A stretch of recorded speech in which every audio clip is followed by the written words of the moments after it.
So, Dr. Mike, explain to everyone when you have that misalignment or that spine that just is not adapting as well as it should. Subluxation, please. Subluxation. Yes.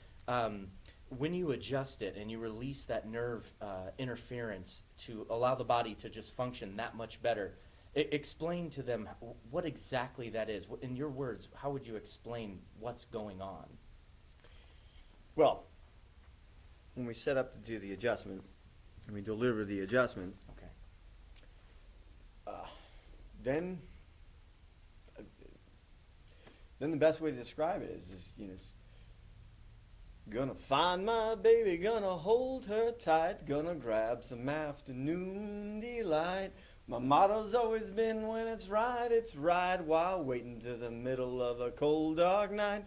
When everything's a little clearer in the light of day, then we know the night is always gonna be here anyway.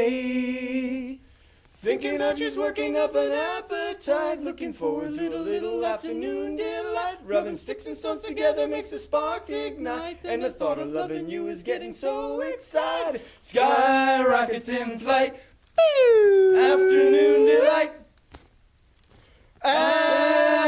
afternoon delight. And I guess, once the body is released of that interference, that's kind of what it's like. Dr. Mike, that's spot on. Spot on, man. Afternoon delight.